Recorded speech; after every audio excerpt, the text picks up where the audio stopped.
4 श्लोक हम 5 श्लोक देखे थे, तो हम आज छठा श्लोक देखने का प्रयास करते हैं। छठा श्लोक है युगायितम निमेषेन, युगायितम है या अयिनंदत तनुज किंकरम पतितम आविश्य में भवामलो कृपया तव पाद पंकज सिततीर्थोनि सदृशं नयनम। हाँ, उसके बाद है नयनम गलद अश्रुधारय गदगद हृदया गिरा पुलकैर्निशितं वपु कदा तव ग्राम तव नाम गृहणे ऐसे। तो उसमें बताया गया है कि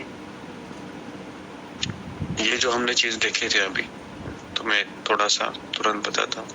पहले श्लोक में हमने हरि नाम की महिमा को देखा था।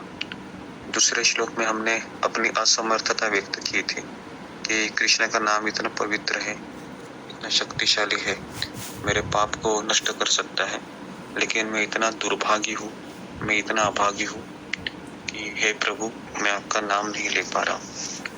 तो तीसरे श्लोक में इसके कारण बताए जाते क्यों नहीं हम ले रहे हैं। विनम्रता, सहनशीलता, आदर देना, आदर न दे, आदर की अपेक्षा करना, ये 4 बाधाएं हैं। ये 4 बाधाएं खत्म हो जाती है, फिर न धनम न जन्म न सुंदरी, इस संसार की चमकीली वस्तु 1% भी मुझे आकर्षित नहीं करती है। तुरंत ना बोल देते। अभी हम ना बोलते हैं, लेकिन हृदय पे पत्थर रख के बोलते, बराबर है।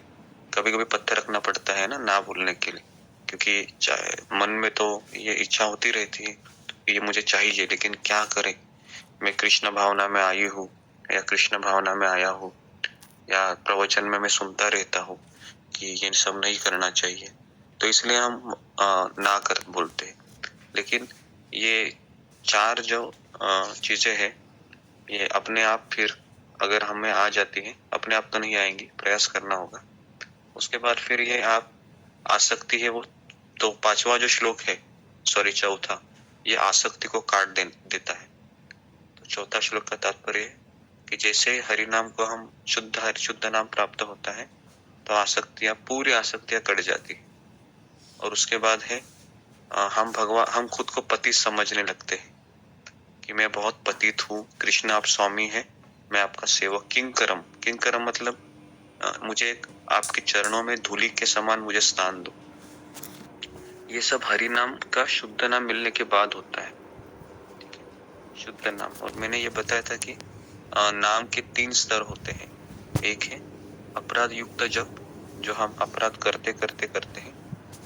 दूसरा है कि अपराध रहित जप, जिसने 10 नाम अपराध को पूरी तरीके से निकाल दिया है ध्यान पूर्वक जप करके। दूसरा होता है नामाभास, बेसिकली मतलब शुद्ध नाम का आभास है, कहीं ना कहीं ऐसा लग रहा है कि हाँ अभी मुझे मिलेगा शुद्ध नाम से। तो नामाभास स्तर ये निष्ठा पे प्राप्त होता है, अनर्थ पूरे चले जाने के बाद। और उसके बाद फिर शुद्ध नाम। अब ये शुद्ध नाम है, ये ठाकुर हरिदास लेते थे और षड गोस्वामी लेते थे, और शील प्रभुपाद जी और हमारे आचार्य, ये सभी शुद्ध नाम लेते थे। भी शुद्ध नाम ये एक गिफ्ट होता है कृष्ण की तरफ से। गिफ्ट आप जानते हो, उपहार। तो उपहार ये ऐसे व्यक्ति को दिया जाता है जो उसके लिए क्वालिफाइड हो और उसने प्रसन्न किया है वैष्णव को, गुरु को। केवल जपा के तो उसने जोर दिया है, उसने ये 4 क्वालिटीज भी प्राप्त किया है, और साथ साथ उसने अपने गुरु को और वैष्णव को प्रसन्न किया है वैष्णव सेवा से। तो ये सब जब वो करता है और कृष्ण देखता है कि हाँ ये सब कुछ कर रहा है, और फिर कृष्ण उसको शुद्ध नाम प्रदान करते हैं, गिफ्ट है ये। और ये हरि नाम ये भगवान कृष्ण का एक रूप है, जो हम चैंटिंग करते हैं ना, ये हरे कृष्ण महामंत्र, ये केवल मंत्र नहीं है, ये भगवान का एक रूप है। हरि नाम प्रभु कहते हैं उसको, हरि नाम प्रभु, हरि नाम प्रभु। तो इसके लिए ये हरि नाम प्रभु जब खुश होते हैं, हमारी साधना, सेवा, सदाचार, स्वाध्याय, ये 4 चीजें देखी जाती है। साधना, स्वाध्याय, सदाचार। तो ये सब चीजें देखी जाती है ना। उसके बाद फिर भगवान है वो शुद्ध नाम प्रदान करते हैं। ठीक है, तो अभी स्वाध्याय स्वाध्याय क्या होता है? स्वाध्याय स्वाध्याय मतलब जिस तरह से वो क्वेश्चन आंसर सॉल्व करना, ये स्वाध्याय है। उसमें क्या करते हैं आप, और आपको जो बताए गए चीजें हैं आप लिखते हैं उसको, स्वाध्याय। खुद खुद हम अध्ययन करते हैं, अपनी तरफ से भी हम अध्ययन करते हैं शास्त्रों का, उसको स्वाध्याय कहते हैं। जैसे हमने आधा घंटा भगवत गीता पढ़ ली, आधा घंटा में भागवत पढ़ लिया, है ना, या आपको जो किताब रिकमेंड किया गया है पढ़ने को उसको पढ़ना, प्रश्न उत्तर सॉल्व करना, ये स्वाध्याय है। तो साधना, स्वाध्याय, सदाचार। सदाचार मतलब हमारा बिहेवियर, हम वैष्णव से गुरु से कैसे बिहेवियर करते हैं वो सदाचार में आता है।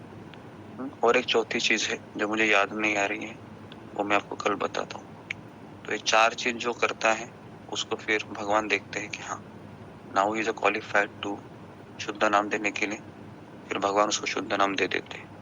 और जो शुद्ध नाम मिलता है ना, फिर उसको वो फिर वृंदावन जाके बैठ जाते हैं, क्योंकि उसको फिर जिसको शुद्ध नाम मिला है उसको इस संसार का कोई भी व्यक्ति और कोई भी वस्तु उसको अफेक्ट नहीं कर सकता, क्योंकि वो अटैचमेंट कुछ अलग ही होता है। जिस तरह से हम मोबाइल के बिना नहीं रह सकते, है ना, ये हमारा अभी वो लेवल का हो जाते हैं। उसी तरीके से हम कृष्ण के नाम के बिना नहीं रह सकते, है ना। एक हमारे आचार्य है, उनका नाम मैं भूल गया, तो वो हरे कृष्ण महामंत्र का प्रति उनका इतना आस्वाद था ना, कि उनका जीव है ना, ये हमेशा हरे कृष्ण बोलता ही रहता था, हर कंटिन्यू, सोते समय भी। और अब ये टॉयलेट जब जाते थे ना 2 नंबर करने के लिए, तो इनको जीभ पकड़ना पड़ता था ऐसे, तो क्योंकि टॉयलेट में हरि नाम में ले नहीं सकता ना, क्योंकि भगवान ये है। तो ये एक हमारे आचार्य है, मैं उसका नाम कैसे भूल गया, तो ये चैतन्य चरितामृत में आते हैं। ऐसे कई उदाहरण है चैतन्य चरितामृत में, जो अपनी जीवा को पकड़ना पड़ता है उनको, कि तुम नाम मत ले अभी, क्योंकि मैं टॉयलेट जा रहा हूँ। तो कहने का तात्पर्य है कि इतना उसको शुद्ध नाम के प्रति लगाव है कि वो रह ही नहीं पाता है। उसका जीभ है वो कंटिन्यू वाइब्रेट करती रहती है, ऐसे पूरा ऐसे वाइब्रेट करती रहती है, और उसको लगता है कि क्या मुझे मिला। जिस तरह से कोई व्यक्ति कंटिन्यू रसगुल्ला खाएगा, तो जो उसको जो फीलिंग है, या अगर किसी को मोबाइल के प्रति इतना अटैचमेंट है कि हमको पता है कि मोबाइल जैसे लेते हैं तो इतना एब्जॉर्ब हो जाते हैं, कभी कभी भूख प्यास भी नहीं लगती है। तो यही स्टेज आ जाता है तभी शुद्ध नाम के समय, भूख प्यास तो मिट जाती है। और ये समझने के लिए भी बहुत आसान है ये स्टेज को, क्योंकि हम देखते हैं कि जब हम मोबाइल के प्रति हमारा निष्ठा, रुचि, भाव, आसक्ति, प्रेम प्रेम स्तर पर हम पहुंच जाते हैं, किससे? कृष्ण से नहीं, मोबाइल से।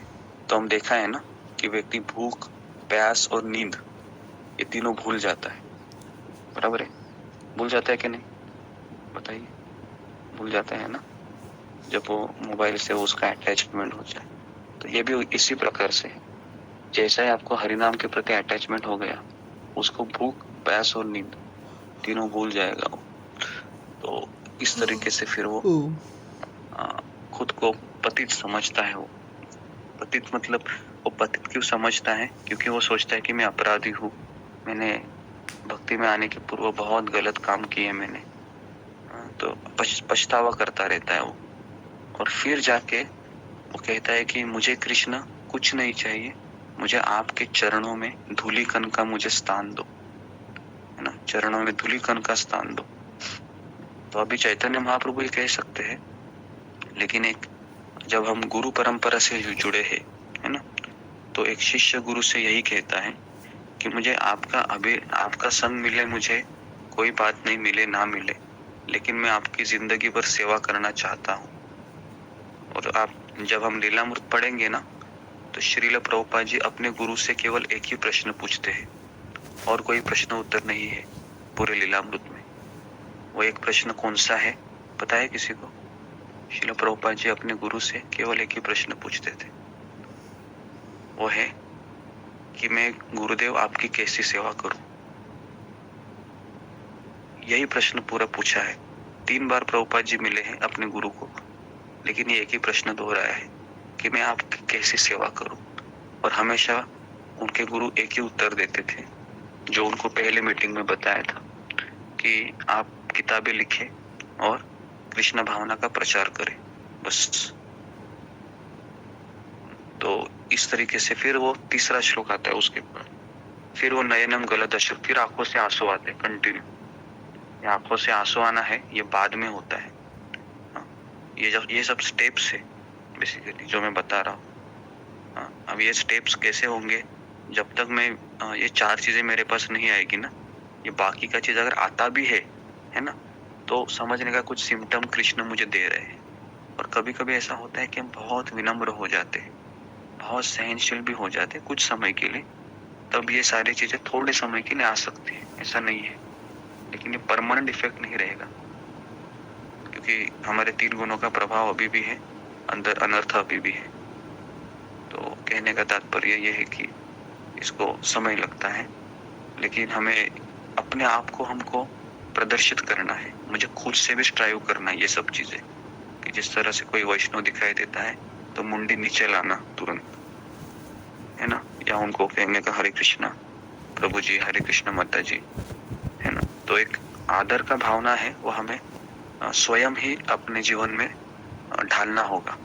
ऐसा नहीं कि वो अपने आप प्रकट होना, अपने आप प्रकट होगा, लेकिन हमें अपनी ओर से भी उसमें प्रयास लगाए रखना है ना। मेरा वाणी, मेरा आचरण ऐसा होना चाहिए कि किसी को दुख ना लगे। भले ही मुझे मेरी भावना को ठेस पहुंचे, वो चलेगा, लेकिन अगर वैष्णव की भावना को ठेस पहुंचेगा, है ना, अगर गुरु के भावना को ठेस पहुंचेगा, तो फिर कृष्ण उसको अलग तरीके से लेते हैं। तो इसके लिए भक्ति में क्या होता है कि अपने इमोशन से भी ज्यादा हमें गुरु और भगवान और वैष्णव के इमोशन को ज्यादा ख्याल रखना पड़ता है।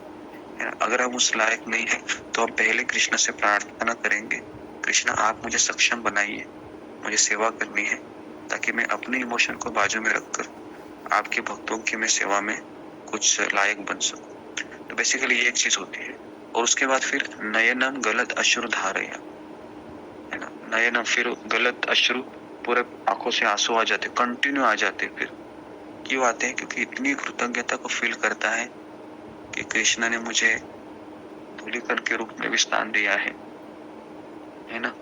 और इसके लिए वो खुद को दासानुदास भाव में आ जाता है। और फिर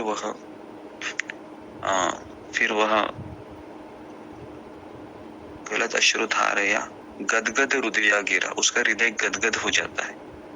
गदगद हृदय देखा है आपने, कभी कभी हो जाता है। देखो, जब हमको एक फीलिंग होता है कि मेरे ऊपर किसी ने इतना उपकार किया है ना, तो उसके प्रति एक हृदय में अनोखा भाव उत्पन्न होता है ना, वो अजीब ही फीलिंग होती है। गदगद हृदय गिरा, है ना, पुनः करणी चित्तम वपु कदा तव नाम ग्रहणे प्रविशति। तो मैं आपका नाम लेने से ये कितना मुझे फायदा हो रहा है। तो वो कहते पुनः पुनः मैं भगवान आपका नाम लेता रहूं। तो ये जो इफेक्ट है ना, ये कुछ अलग ही है एक्चुअली। लेकिन ये सब स्टेप्स है, ये समस्या है, एक विज्ञान है।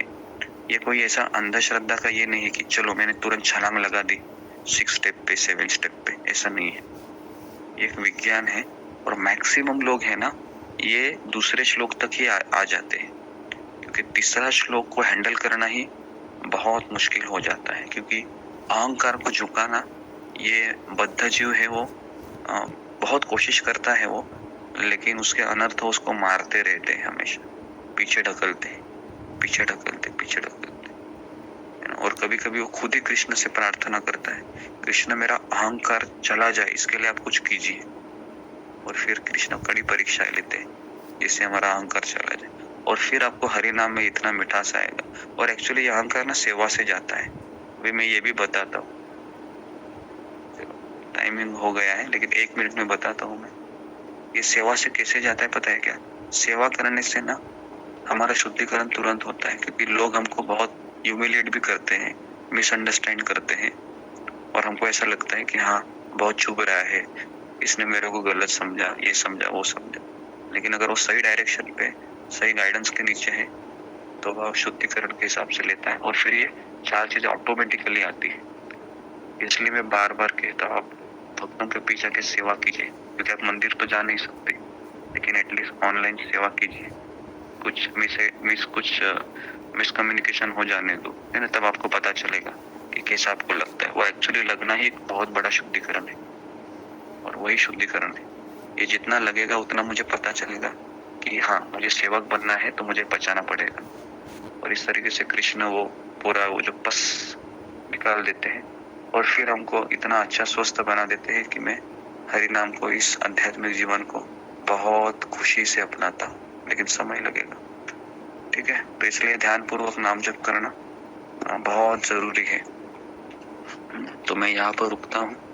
बहुत बहुत धन्यवाद आप सबका। हरे कृष्ण प्रभु जी, दंडवत प्रणाम। हरे कृष्ण प्रभु जी, दंडवत प्रणाम। हरे कृष्ण। हरे कृष्ण